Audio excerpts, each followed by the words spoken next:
Aujourd'hui, on est ensemble pour parler de la gestion comptable en multi-activité. Donc, ça vient à la suite du webflash qu'on avait fait la semaine dernière sur la multi-activité en micro-entreprise.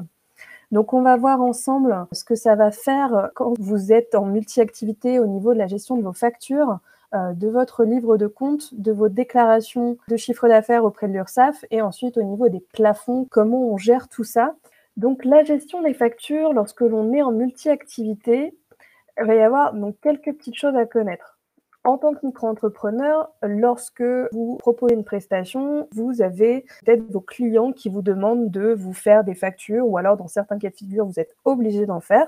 Eh bien, quand on est en multi-activité, il va falloir sur vos factures mentionner si vous proposez différentes prestations à vos clients, à quel type d'activité cette prestation-là est rattachée. Donc, si, admettons, parmi vous, il y en a qui ont dit artisanat et commerce, admettons, vous proposez, vous vendez quelque chose, donc ça s'inscrit dans la vente, et en même temps, à votre client, lui proposez un objet que vous avez fabriqué, donc de l'artisanat. Dans ce cas-là, il faut noter sur votre facture que l'objet que vous vendez tel quel, il fait partie de votre activité de vente, et l'objet que vous vendez qui a été fait par vous, dans ce cas-là, lui s'inscrit dans l'artisanat. Il faut faire cette distinction-là sur vos factures, ça va être important et je vais vous expliquer après pourquoi. La seconde chose, c'est quand on est en multi-activité, qu'on établit des factures, on ne va pas avoir une numérotation qui va changer d'une activité à une autre. Il faut que vous ayez la même numérotation, peu importe votre activité. Donc, si vous avez plusieurs activités, vous faites une facture, que ce soit de la vente, de l'artisanat, du libéral ou autre, il faudra toujours avoir le même type de numérotation. Il faut que ça se suive en fait dans le temps. Il n'y a pas je vais faire ma facture numéro 1 pour l'artisanat, ma facture numéro 4 pour le libéral, ça ne marche pas. C'est vraiment une suite ininterrompue au niveau de votre facturation. Et donc, comme je le disais, quand on fait une facture, donc c'est une seule facture, peu importe si on propose différentes activités à notre client, on précise la nature de l'activité à chaque ligne, à chaque prestation ou service qu'on aura dans la facture. Il faut qu'à chaque fois, vous respectiez en fait les mentions obligatoires à faire figurer sur les factures.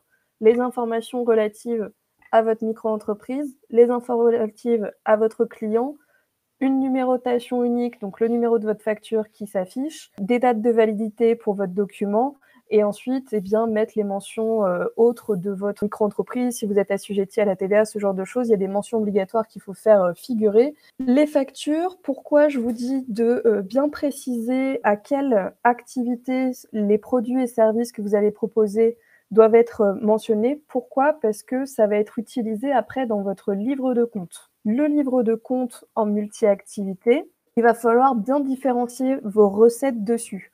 Pourquoi ? Parce que quand on est en multi-activité, on doit déclarer, donc j'en reviendrai après, mais on doit déclarer son chiffre d'affaires à l'URSSAF et de bien diviser les recettes par type d'activité, ça va permettre de bien savoir comment on va déclarer son chiffre d'affaires à l'URSSAF. Donc, on doit différencier toutes les recettes par activité. Admettons, vous avez une facture à un client, vous lui proposez 50 € d'un produit, donc de la vente, et 50 € au niveau de votre activité d'artisanat. Donc, vous avez une facture de 100 €.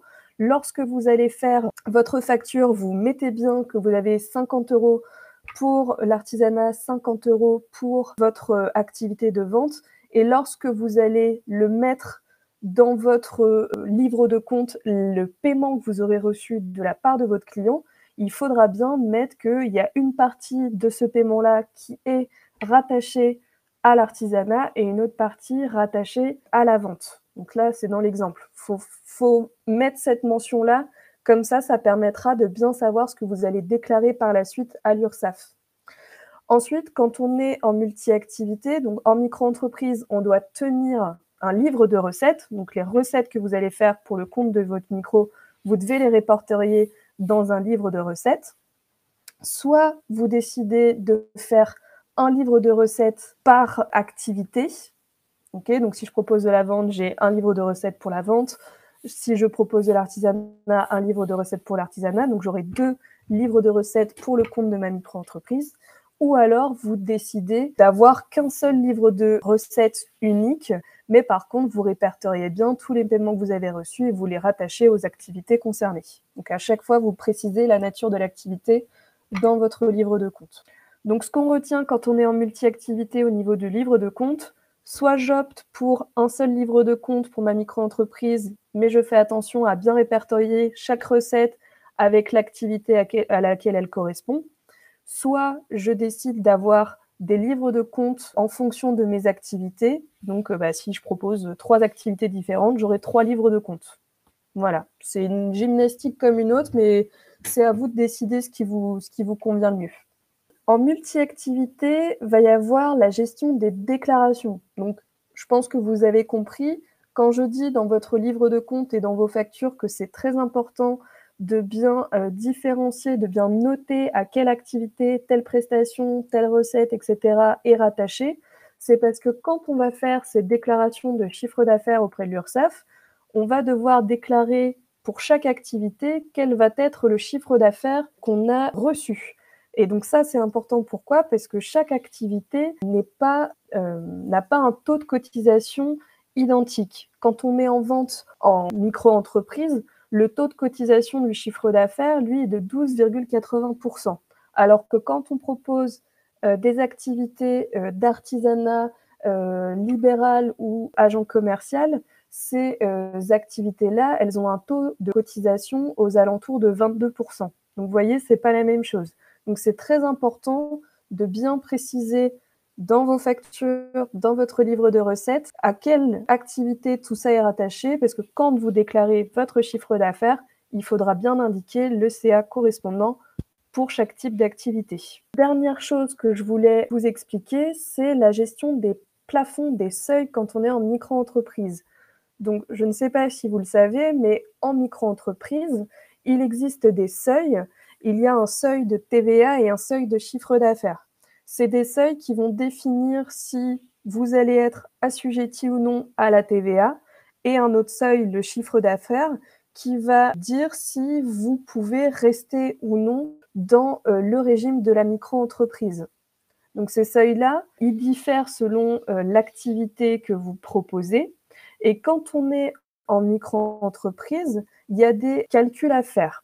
Donc la première, c'est de dire, je prends chacune de mes activités individuellement, je regarde si je suis en dessous ou au-dessus des seuils.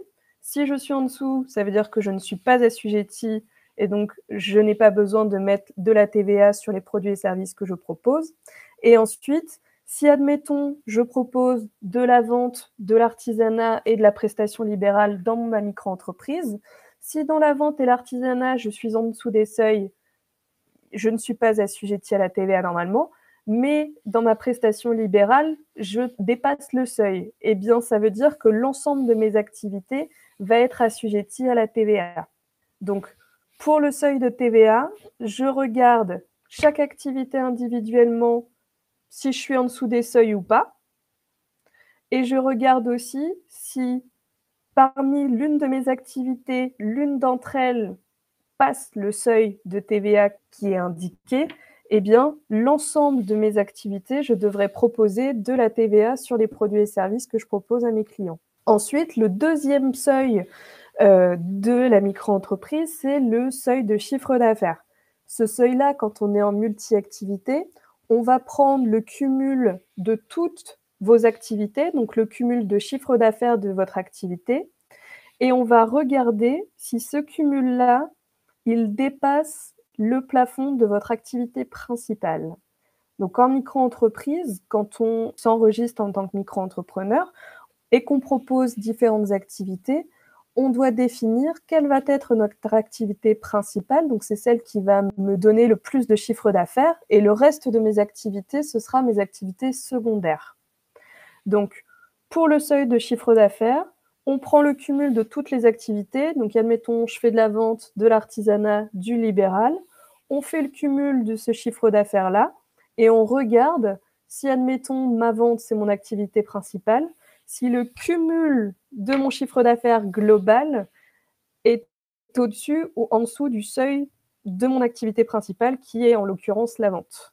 Et ensuite, on va regarder chacune des activités individuellement. Et eh bien, il faut que chacune des activités soit en dessous des seuils dictés par le gouvernement, parce que si je dépasse ces seuils, donc c'est pas grave, ça veut dire que mon activité elle est pérenne et c'est une bonne chose. C'est simplement que si je dépasse les seuils de chiffre d'affaires en micro-entreprise, je vais sortir du régime de la micro et passer vers une société ou un autre type d'entreprise. Et donc, je vous ai fait un petit exemple au niveau des plafonds pour que vous visualisez peut-être mieux. Admettons, j'ai une activité commerciale, une activité artisanale, l'ensemble de mon chiffre d'affaires est de 94 300. Mon chiffre d'affaires de l'activité artisanale est de moins de 34 400. Je reste en franchise de base TVA. Et dans l'exemple où on est au calcul du seuil de chiffre d'affaires, donc savoir si on va rester ou non dans le régime de la micro, je prends le même exemple. Mon activité commerciale, mon activité artisanale, le seuil de chiffre d'affaires pour l'activité artisanale, il est de 76 600 euros. Je suis au-dessus du plafond indiqué et donc je vais sortir du régime de la micro. Donc les seuils, il faut les connaître. Ils sont disponibles sur Internet, hein, ils sont faciles à trouver. On a même fait une vidéo sur le sujet que vous pouvez retrouver sur notre chaîne YouTube. Mais ce qu'il faut retenir, c'est qu'en micro-entreprise, il y a 2 seuils, le seuil de TVA, le seuil de chiffre d'affaires. Si je suis en dessous du seuil de TVA, je suis en franchise de base TVA. Si je suis au-dessus, je vais devoir proposer de la TVA sur les produits et services que je propose à mes clients. Et pour le chiffre d'affaires, le seuil de chiffre d'affaires, si je suis en dessous des seuils, dans ce cas-là, je peux rester micro-entrepreneur. Si par contre je les dépasse, eh bien, je devrais opter pour un autre régime que celui de la micro-entreprise.